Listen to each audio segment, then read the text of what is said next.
Hello and welcome to episode 53 of Late Night Linux, recorded on the 20th of December 2018. I'm Joe, and with me are Graham. Hello. And Will. Hello.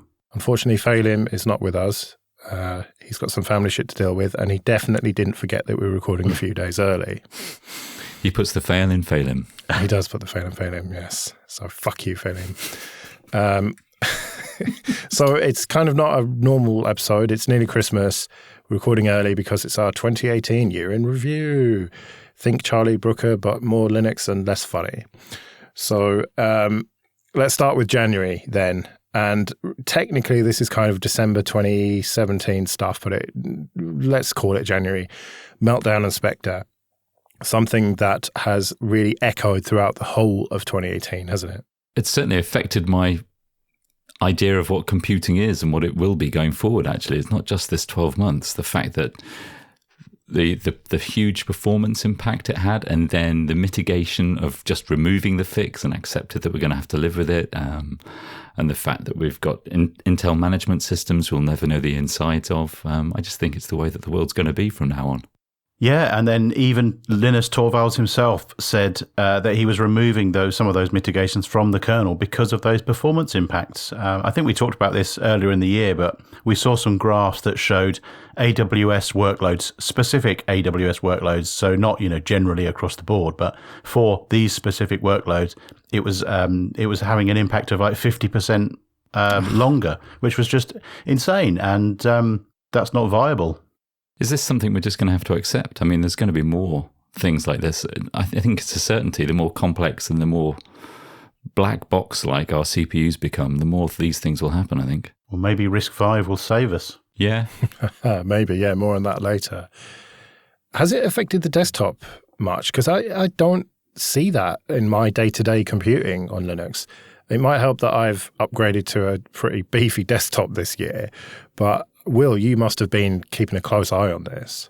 Yeah, I think it's the specific workloads that were really affected. So general desktop use cases are probably going to see a 20% workload. And once you've got a few Electron apps up and running, it's not really going to make that much difference. So it's not too bad on the desktop. It obviously has an impact, but desktops shouldn't be hooked up to the internet running these sorts of services on them. So you're less vulnerable on the desktop anyway.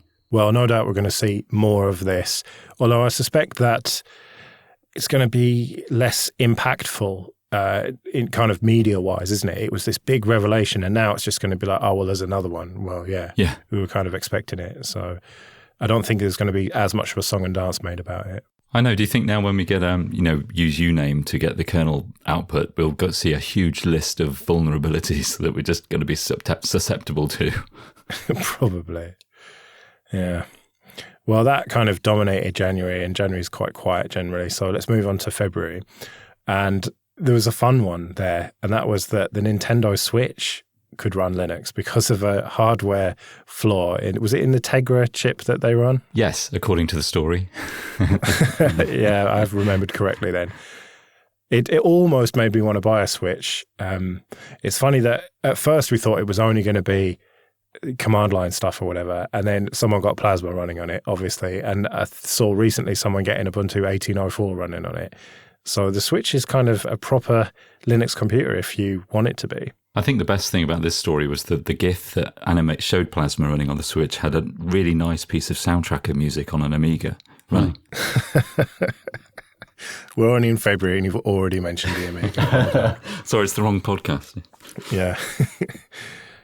Will, were you tempted to get a Switch, or have you got? I know you're kind of into your games, aren't you? So have you got one? I haven't. I've resisted. I've played on a few, but I've resisted so far. It's a nice toy, but I think perhaps I'm a bit too grown up for it. Sorry, Adam. Fair enough. Well, moving on to March then, and the Raspberry Pi 3B Plus was released, which wasn't a massive improvement over the Raspberry Pi 3, was it? But it was kind of enough to make a lot of people buy them. I presume you've bought at least one of these, Will. Yeah, a few, in fact, running as a variety of services and servers and Myth TV front ends and what have you. And actually, I found the 3B Plus to be quite a step up in performance, especially on the UI front. it suddenly felt zippy. It suddenly felt as if this was a real computer, if you like, and that I could do proper desktop use cases. I could edit documents, browse the web, play back movies. All of that suddenly felt just a little step up from previously, and it felt really smooth and like a real computer. I loved it. Have you got one, Graham? Yeah, I did buy one. I'm getting really tight with how I use I've got a few Raspberry Pis, and I don't like to finally place them in a project and leave them there indefinitely. So it's silly really for a $35 computer. I should just plug it in and use it on something. But I have messed around with it and just not decided on what to finally use it for. Maybe it's the the Steam Link client that's just been announced. Yeah, that would be a good use case for it. I'm sitting here looking at a 3 that's just doing nothing, so I can't really justify it. But now that you said that it is more performant, well, that makes me tempted, because maybe there are more uses for it. I'm a bit late to the party, though, given that this was in March that it was released. I think a lot of the performance increase came from the faster networking throughput. Like, they got rid of that USB bottleneck that was everything going through the same USB controller, and suddenly things felt a lot faster. So yeah, I think if you're doing anything on the network, then it will feel a lot faster. They think that the clock speed only ticked up by a relatively small 200 megahertz, but 3 times the speed of wired and wireless networking throughput, and that, I think, is what made the difference. A relatively small 200 megahertz? Go on, correct him, Graham. How many megahertz is your Amiga running? Oh, God. Well, it was by stock, it was 25, but I replaced the crystal and got it going to 40. And that, but the Amiga 500 was 7 or 6.8. 6.8 luxury. It goes to show how things have changed, though, that it's only an extra 200, that's nothing. But when you're talking about these relatively low-powered devices, I think that does make a difference, doesn't it? Yeah, I think it does when you're using it as like a media streamer, or there's usually some kind of CPU-bound process. Whatever you're doing with the Pi, it just means something will happen quicker. They're great for media front ends. So, for example, I do have a Raspberry Pi that I have plugged into a really good DAC for surround sound music. And it takes a while to cache and decode the surround sound codecs, and that kind of stuff will just happen quicker, even, with a small percentage change in CPU performance. And of course, later on in the year, we had the 3A Plus. I think that's what it was called, which is the smaller version with fewer USB ports and stuff, rounding it off. And it's an exciting time now, because we're going to get a completely new Pi next year by the looks of things. And that may or may not be one of my predictions in the next episode. We'll have to see. But it's the end of one Raspberry Pi era and potentially the start of a new exciting one. So we'll have to keep an eye on that next year. But speaking of the end of things, also in March, we found out that Firefox OS was officially dead, basically, when they shut down the App Store for it. Yeah, I've been able to live without it since then. It was the great hope for a little while, though, wasn't it? And this year we almost had forgotten about it. But now that it's gone, I don't know, it means that we've only really got Sailfish and Ubiports' Ubuntu Touch left as alternative Linux-based mobile OSs. And you'd think that Mozilla would have the resources. I keep going on about it all the time about how rich they are, but you think they could have done something better with Firefox OS, but it seemed to just be doomed from the beginning, didn't it? You make a really good point. And I think we've all said this for a long time. Mozilla gets and received anyway many, many tens of millions of dollars through its Google search revenue. And they've always been rather conservative. And, towards the end of this year, I don't think it's on our hit list, but Firefox dropping down beneath 10% in terms of usage. And Mozilla's got to struggle to remain relevant, and having itself in this corner of freedom and providing alternatives to walled gardens, commercial proprietary walled gardens, actually is a really strong position from which to build its future on. And so, looking back on it now, I'm more disappointed now than I was at the time this was announced. They seem to struggle from the beginning to really identify what sort of devices they wanted to be running on, and it ended up being sort of feature phone plus, if you like, a step up from the bottom of the rung. And that's just not appealing to people, it seems. There was great hope that the O3B, the other 3 billion people, may find this device as their first sort of personal computing device. But it never really took off in those markets. The people that could afford it in the Western markets weren't interested because it was seen as cheap and slow and kind of crappy. So it's a shame, but I think that was the wrong strategy. This is something I've just thought of. There's a place for, a bit like F-Droid on Android, for Firefox to create like an OS, an app store on Android that, okay, you have to probably install it through an APK or something, but at the same time, the apps that are published through a Firefox Mozilla store on Android are free, or at least vetted independently of Google. Wouldn't it be better for them to invest in F-Droid, though, because we've already got that, and make that better rather than invent your own thing? Yeah, I mean, but F-Droid needs an awful lot of work to be usable. And I was thinking, rather than the interface, which needs a lot of work in F-Droid, I was thinking more of the fact that Mozilla could put its weight behind signing and vetting applications and publicizing the use of its own portal for installing apps, and less tracking, for example. Yeah. Well, I would still like to see them work with F-Droid to do that, though, rather than invent their own thing. I don't know how receptive the F-Droid devs would be to that, but you would think that if you're an open source free software project and then suddenly Mozilla comes along offering you loads of money and help, you'd jump at the chance, wouldn't you? Yeah, I guess historically Mozilla hasn't done that with...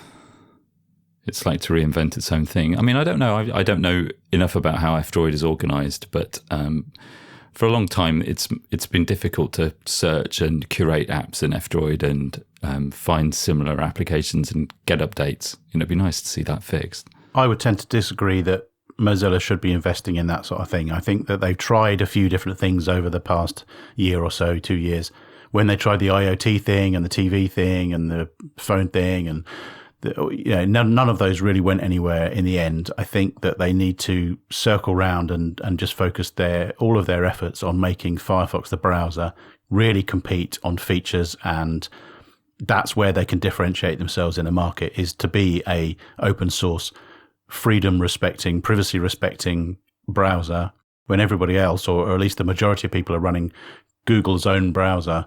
That seems to be something that they could compete on. Well, we'll definitely come back to that later on when we get to December. But of course, Firefox OS does live on in one form, and that's KaiOS. I think that's how you say it, on those rebranded Nokia Banana phones. And it's exactly as you said, it's Feature Phone Plus. And it seems that is where it will end up. Google's invested in it, so you never know. It might end up doing quite well. Yeah, I'm not convinced, but we'll see. Well, something I'm not convinced about as we move into April is Ubuntu 18.04. You did a shit job, Will. Yeah. No, it has been a pretty solid release, hasn't it? Yeah. Of course, on the desktop, this is the first LTS with GNOME, but that wasn't really the focus from Canonical with it. It seems to be, obviously your team gets a bit of love, Will, but really it's more about the cloud and container stuff, isn't it? Yeah, well, that's where the money's coming from, and so that's where the investment's going. It's continuing to grow on the server side, and now Kubernetes and OpenStack and all of those things really hockey sticking in an enormous way. So it's a big success story for Canonical, and that's where the resources are going. Not to say that desktop is languishing. We still have our dedicated team. We've still got the kernel team, the security team, the foundation team, all working on desktop. Everybody's still firmly behind it. So it's, generally a solid release. Everybody's done a good job, and we're very pleased with it. And it's shipping now on Dell hardware, isn't it? They were shipping 16.04 for a long while, but now they've finally got around to the 18.04 update. Presumably you got to work with them on that then. Yeah, I mean, it wasn't too big a job. Things haven't changed that much in 18.04 compared to 16.04, but yes, it is an entirely new desktop environment. But yeah, it was pretty straightforward. But yeah, they take time to go through QA, they take time to get all the hardware working, and then you've got to go into the factory process where the machine is manufactured and an Ubuntu Gold image gets written onto those disks. And that is something that, once it's left the factory, you can't change it, perhaps ever. So yeah, there's no guarantee that these things are going to be hooked up to the internet. So you really have to be very, very certain that everything is as it should be. And that takes time. I know you've been forced to run Ubuntu at least a little bit, Graham, as a result of your job tearing you away from Arch. Presumably you have had some experience of 18.04 at this point. Oh, God. I mean, honestly, I run I must run 4 or 5 different VMs of Ubuntu every single day. I'm pulling them up and down. Yeah, it's been, obviously I'm biased, but it's worked wonderfully. It's been great. Yeah, well, certainly Ubuntu 18.04 has worked fine for me. I haven't really tested much of the main desktop one, but I found it to be, as a base, more solid than 16.04, I think, so far. And 16.04 was pretty solid as well.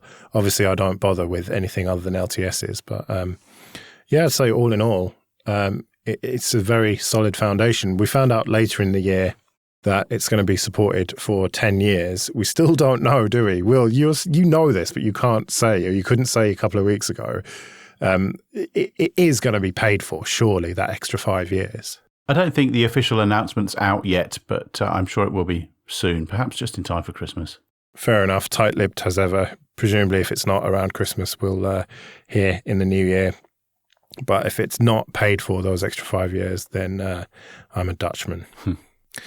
Okay, this episode is sponsored by Digitalocean. Go to do.co/LNL, that's for Late Night Linux, and you can get $100 credit with 60 days to use it. Digitalocean offer VMs, or droplets as they call them, in data centers all around the world with super fast networking and super fast SSDs. And they offer various distros, including Ubuntu, Fedora, Debian, and CentOS, and even FreeBSD. And you can either start with a basic installation of one of those distros and then build it up however you want, or you can use their one-click apps like Basic Lamp and Lamp Stacks, WordPress, Discourse, or GitLab. They've got droplets starting from as little as $5 a month, but they scale all the way up to huge amounts of RAM, huge numbers of CPUs, and loads of storage. But you can also have a CPU-optimized droplet if you need more power than you do RAM or storage, and you can also add as much storage as you need using either block storage or object storage.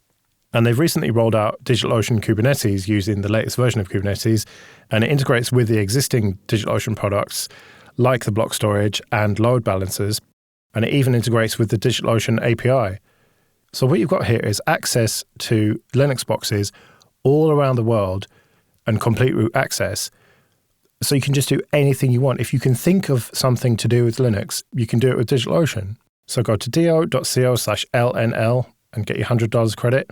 That's do.co/LNL. Moving on to May then, and it really was the death of 32-bit this year, where lots of Ubuntu flavors decided to drop the 32-bit images after that LTS had come out, saying, okay, that LTS, you've got that, but no more. And then again recently, I think there's only Ubuntu still left to officially announce it, but it's pretty much looking like 1904. There won't be any 32-bit images. And I don't know, do we really care that much about it? I was going to mention this before. The people who are running 32-bit really care about it, even if they're a small percentage. I remember back when I was involved with magazines, we suggested dropping 32-bit images on the cover discs. And even though this was some time ago, the response that we had for negative, more emails than anything, even letters saying you must not drop 32-bit. So I think it's a very vocal minority, which is why it's a story. But for the rest of us, I don't know the last time I installed a 32-bit ISO other than on a Raspberry Pi. Yeah, and for us, it doubles the QA that we have to do. It increases the amount of work that's needed to build the images and to get them out the door as well. It's a big investment for a very, very small minority of people, like 2% or thereabouts. So I'm afraid that the economies of scale come to play here, and it just means that 32-bit isn't viable, not only for Ubuntu, but for all the flavors as well. But what about the archive? The 32-bit archive still exists, and you can still build up any version of any flavor of Ubuntu from a net install. I did that the other day just to test it. But the question is, when is 32-bit going to be dropped from the archive, and when are we just going to go completely 64-bit only with Ubuntu and other distros? It feels like that's not too far off at this point. Yeah, I don't know. I haven't had or haven't seen any conversations about that specifically, but I imagine that they have been happening. If it was up to me, then I think the time is very soon going to be upon us where 32-bit is not viable anymore. So you would like to see it dropped before the next LTS then? Yes, I think that would be sensible. Yeah, before the next LTS. What about VMs and containers and stuff like that? Isn't there an argument for them to be 32-bit still? I guess so. I mean, like memory overhead and that kind of thing, probably. But again, I think that the economies come into play here, and you may save yourself a bit. I don't know. I don't know what the numbers are like, but I don't imagine that it's such a big saving that it would make it worthwhile. I don't know. Especially when they're on a 64-bit host. Yeah. Oh, well, I suppose we'll see over the next year or so, but I think... Well, it's an opportunity. If somebody wants like a great following and a good niche distro, they can build up the packages themselves. Yeah, I suppose you could call it, 32 Ubuntu or something. All right, well, also in May was the first confirmation that we had that Linux apps were going to be available on Chrome OS. There'd been a lot of rumors and there'd been a lot of stories about it, but we finally learnt what was going on with this.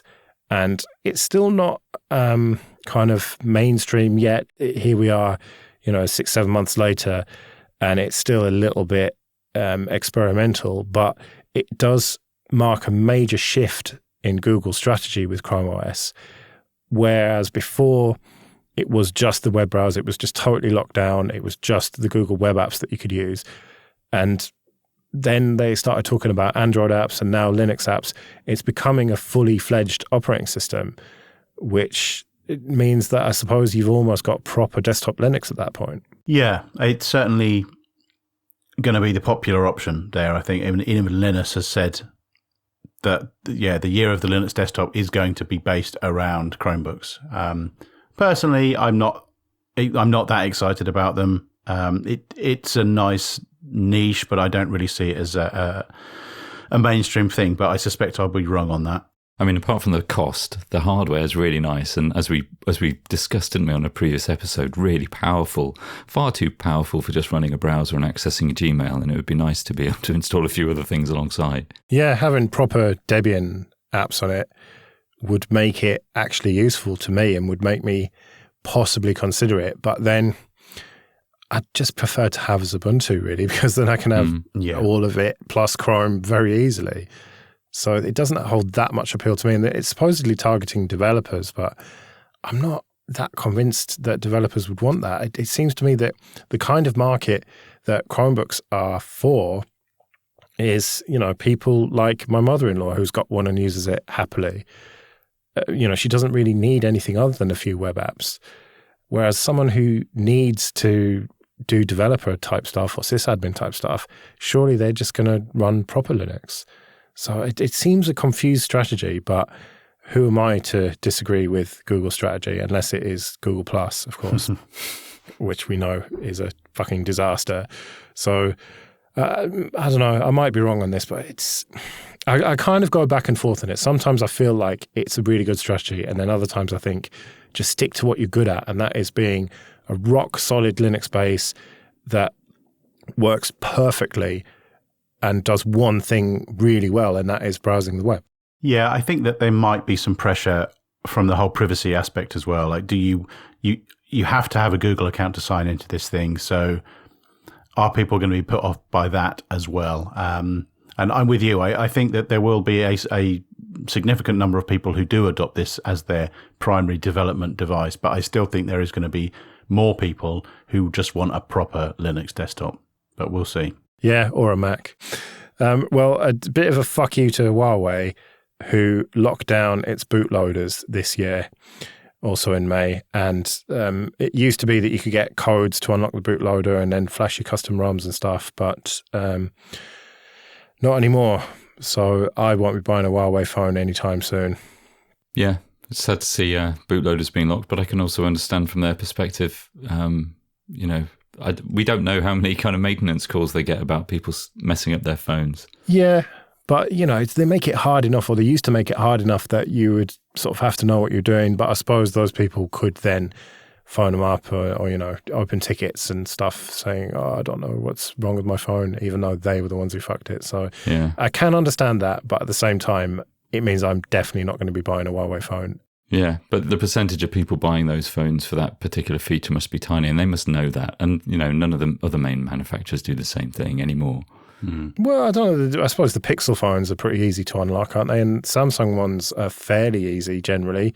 There's just one tool that's in the repo. I've forgotten its name now, but I've unlocked one before and that was very easy. So I just think, make it difficult enough that you have to know what you're doing, but just make it possible. Come on. But what do I know? Well, there was one story in June that almost managed to dominate the entire year until it was usurped a little bit later on.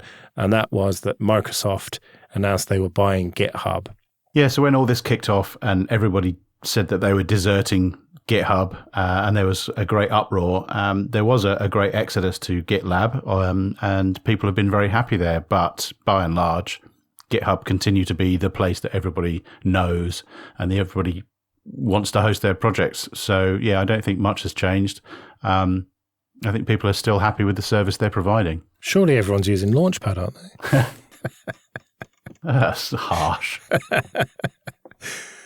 I suppose that was another good side effect of the story is that GitLab was forced, well, maybe not forced, but they coincidentally moved away from Azure like a couple of months later. Yeah, that was funny when it turned out that they were on Azure in the first place. Yeah. I don't think many people knew about that. I didn't. And that was, very funny. I'm still kind of open-minded about it. And I think Nat Friedman's done a pretty good job, at least of being open about what's going on and what's been changing. And the changes have been mostly positive. But yeah, early days. On to a bit of admin then. And first of all, thank you everyone for supporting us on PayPal and Patreon. It is very much appreciated. And remember, you can get the ad-free feed if you support us on Patreon to the tune of $5 or more. If you want to find out about that, go to latenightlinux.com/support. And if you want to get in contact with us, you can go to latenightlinux.com/contact. And another quick plug for FOSS Talk Live 2019, which will happen on the 8th of June in King's Cross in London at the Harrison. You can go to fosstalk.com to find out about that. It should be good. It's going to be us minus Phelim, so us, and Linux Lads and Ubuntu podcast. And also the mashup will happen again, probably with Stuart and Dave and Marius. And I don't know if you're going to do, I should have probably asked you this off air, but it's only Ben is available. Is he actually going to come and are you going to do anything? Or I haven't, he was going to come when I mentioned it to him. We haven't planned to do anything other than maybe have a few drinks at the bar. Yeah. Which is what we traditionally do while everyone else is doing their podcast. Yeah, exactly. You fucking never watch any of the others, you bastards. But you've usually got the excuse that you're planning your show because you only ever plan it like 5 minutes before. But yeah, we'll have to see exactly what's going to happen, but it's going to be a good night anyway. It has been for the last few years. So there are tickets available for it, although quite a lot of them have gone already. It's free. The venue's free, basically.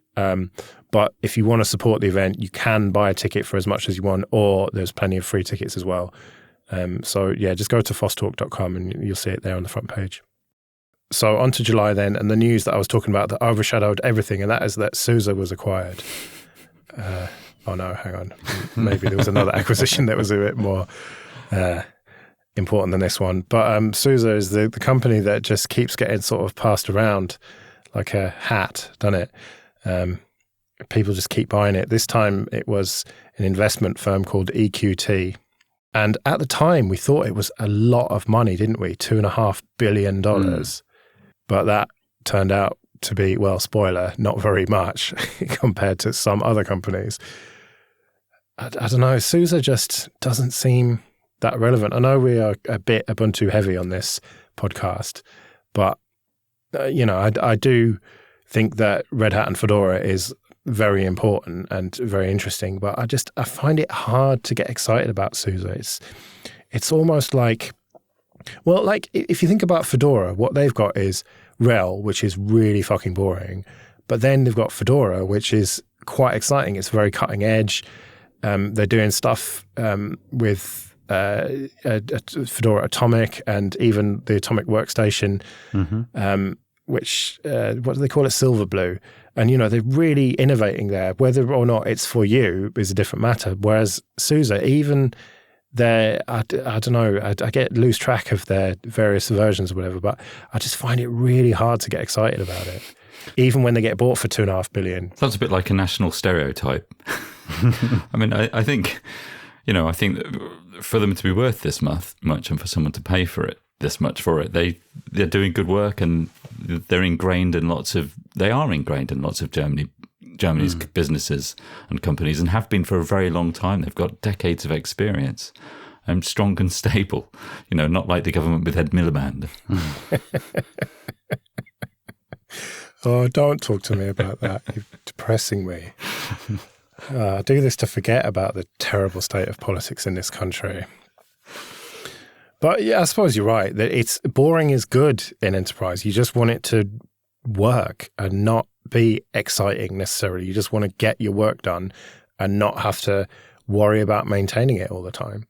There's been moves in recent years to try and reinvigorate the OpenSUSE community and make it a bit more exciting and relevant, and they've done some good work there. But I think ultimately it has established itself as being the strong and stable conservative option with a small c, and then that's what's stuck. And people just now see it as the kind of least risk option, and that's not very exciting to people who are developing, cutting edge applications on IoT and robots and self-driving cars and all that kind of thing.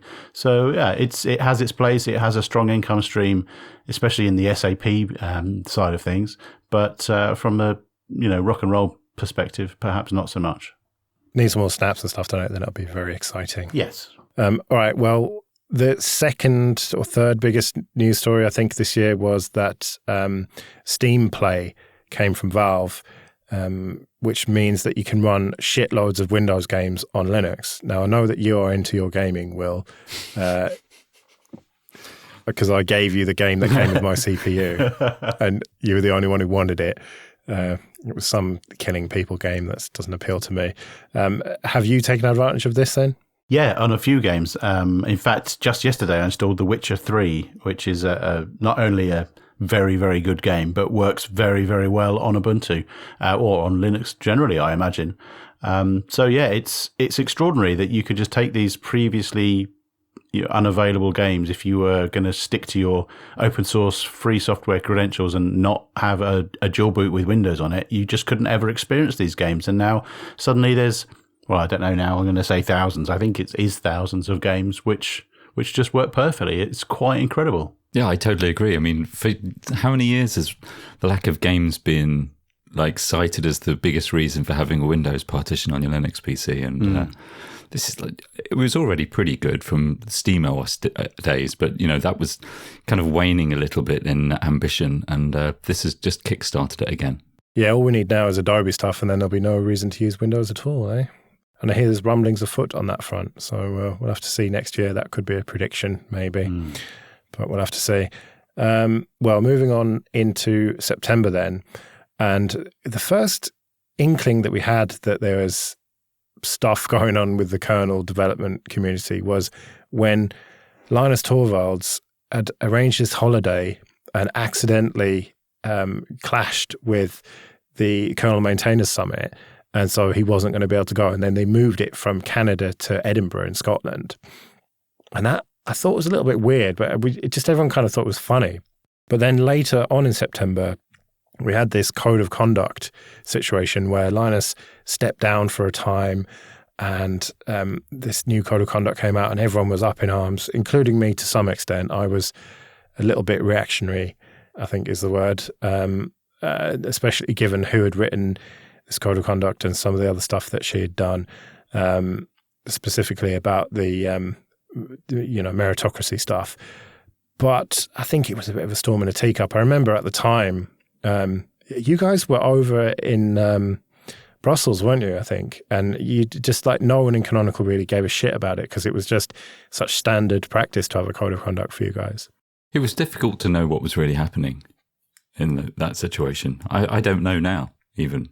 Yep. So he's back in charge now, though. So I think things have been put to bed. Everything's been taken care of. I'm not aware of any lingering issues that people have got access to grind or personal problems with Linus himself. I think all of that has been neatly tidied up. So I think it's full steam ahead now. Yeah, I think a lot of people were worried, and some people are still complaining about social justice warriors and all that. But I think ultimately, nothing has changed in terms of the quality of the code. Certainly not yet, and I'd be very surprised if ultimately we see any difference. Although I have seen people predicting that Linus will step down this year for good and he'll leave and then it'll just be Greg in charge. So who knows, but somehow I don't think so. No, me neither. Okay, this episode is sponsored by CDN77. Go to cdn77.com. And they are a UK-based CDN provider with a standalone live streaming platform providing end-to-end video solutions. They sponsor loads of great projects like CentOS, KDE, Fedora, Gentoo, and Funtoo.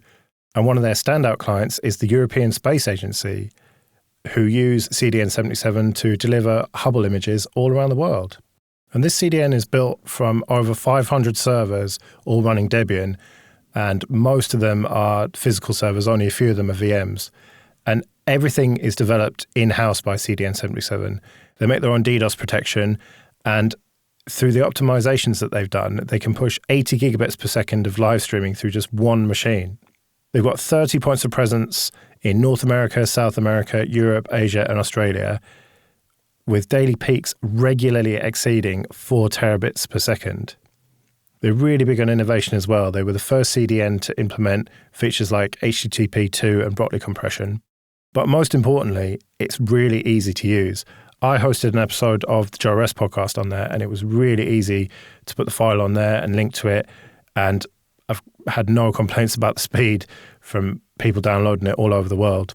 They've recently launched some new monthly plans with the best value on the market from $9.99 per terabytes as a global flat rate.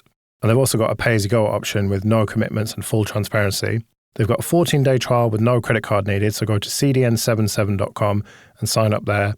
And once you've done your free trial and you're ready to go for the paid option, then mention Late Night Linux to the sales or tech support team, and you get an extra first payment bonus. So, for example, if you topped up $1,000, you'd get an extra $400 on top of that. So go to cdn77.com, sign up, and start delivering new content. Well, October then, and jokes aside, definitely the biggest story of the year, and that is that IBM are going to buy Red Hat for $34 billion. Like, what the fuck? How can a Linux company be worth that much? I don't know. It's about 10 times revenue, isn't it, I suppose, and that's not unheard of. And it just goes to show how much of a huge company Red Hat are, that really there were very few people who were in a position to be able to buy them, and IBM was one of them. I've kind of conflicting thoughts about it.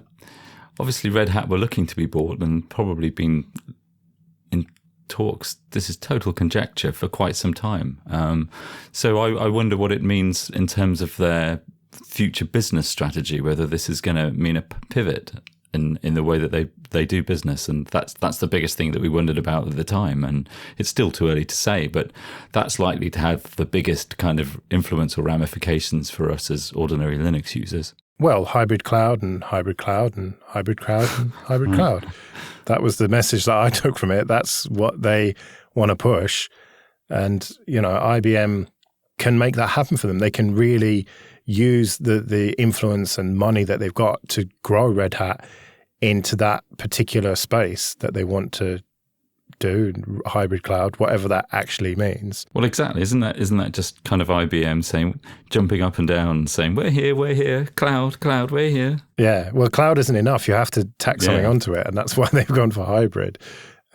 Although when you really break down what that means, it's, a mixture of on-premises and various cloud providers, so that all your eggs aren't in one basket, which is actually quite a sensible approach, isn't it? Yeah, and I mean, honestly, I think Canonical does a great job in this, but the cloud, ever since it first became kind of news, 10 years ago, is incredibly difficult to predict which way it's going to go.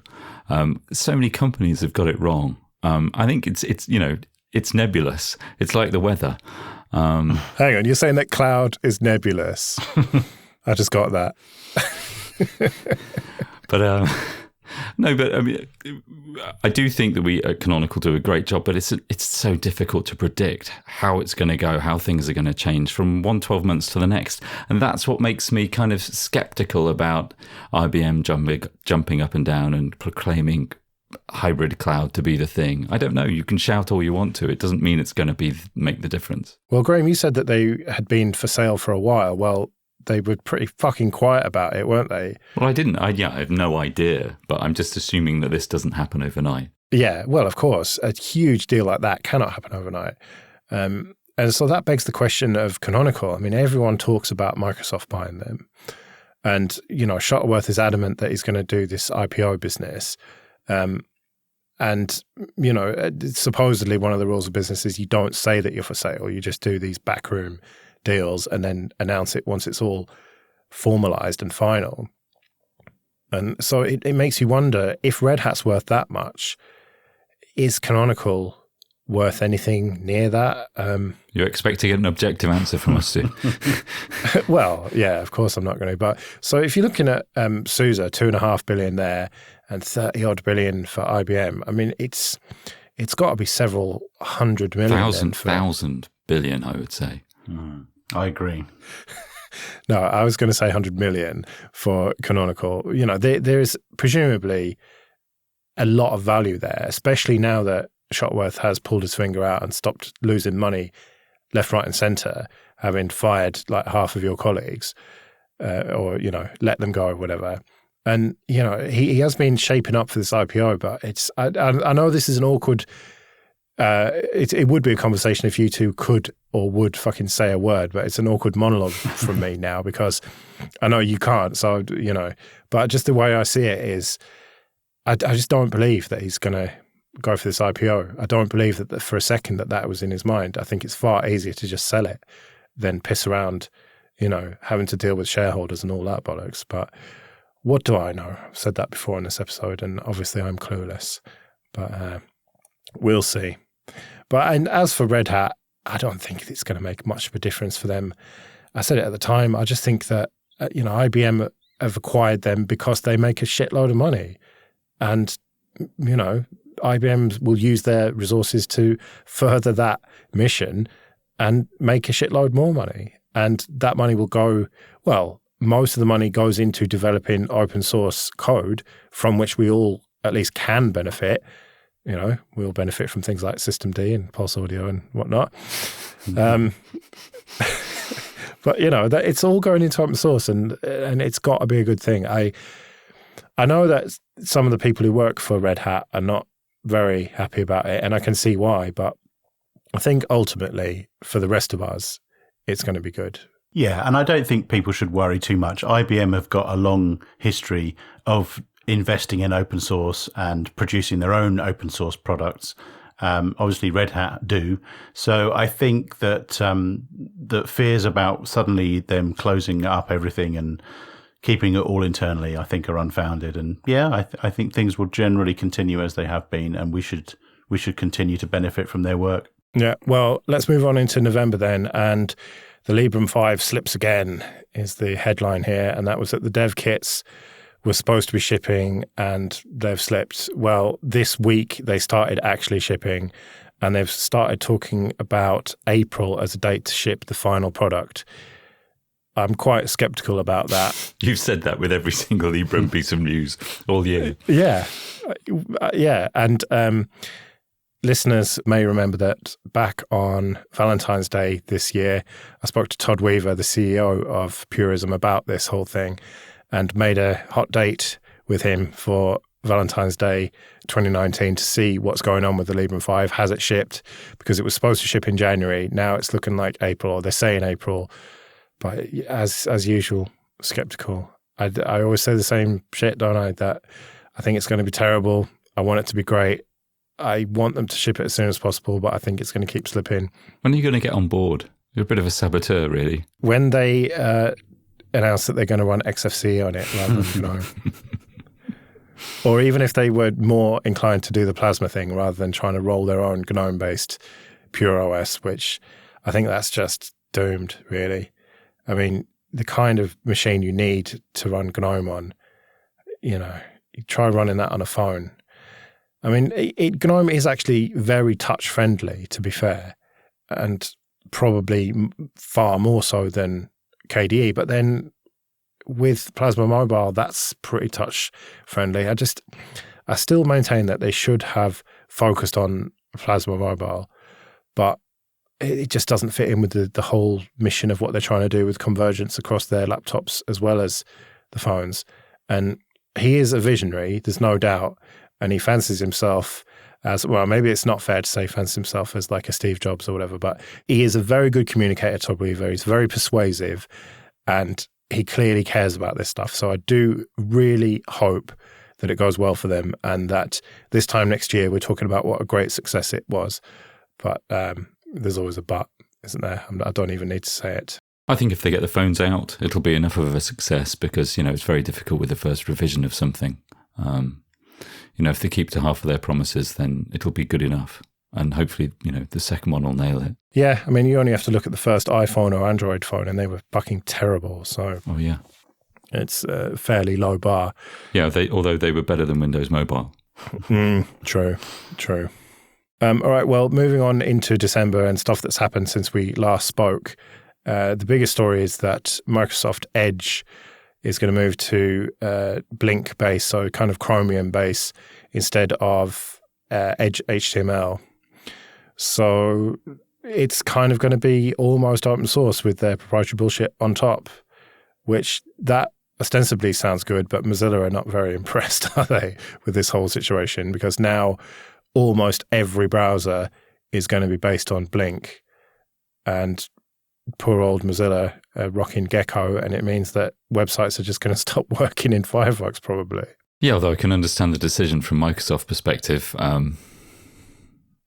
I'd probably make the same if I was in the same. I mean, I'm disappointed too, for Mozilla's sake, and the web would be, a little bit more federated had they chosen Mozilla, but that's not what Microsoft's about. Yeah, they're about making money, and if it makes more financial sense to base on Chromium, then of course they're going to do it. Yeah, it seemed like such a weird thing to do. Like Edge was not the problem. Of all the problems that Microsoft have on the desktop, Edge was not it. And actually, it was shaping up to be a pretty good, fast browser.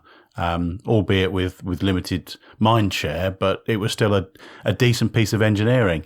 And to see that they're throwing all that away, presumably because it's cheaper to base on Chromium, seems like a bit of a loss for the web, because it is a bit becoming a monoculture, and that's not good for anybody. What do we make of this intern who supposedly worked on Edge saying that, Google deliberately crippled it, they've been adding empty divs to YouTube to make it not run as fast? That just sounds a bit bullshit to me.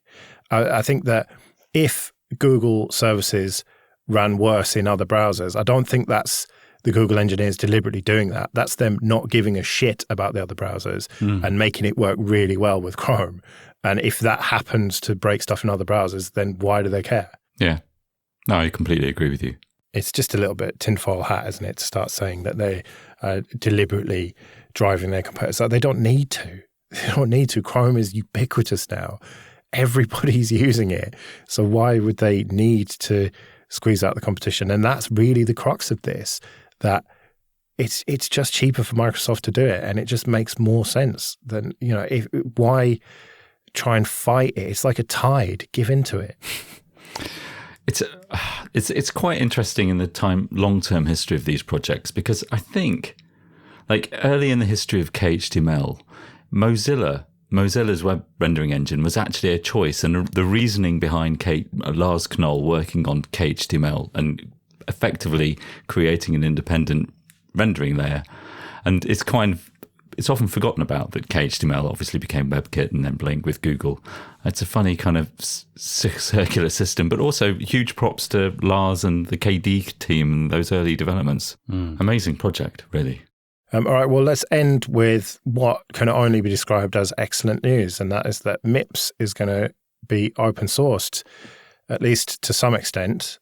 And so now we're going to have RISC-V and MIPS fighting it out for the kind of low-end embedded CPU space, both royalty-free and open source. It will be really interesting to see if anybody changes from using MIPS to using RISC-V and vice versa.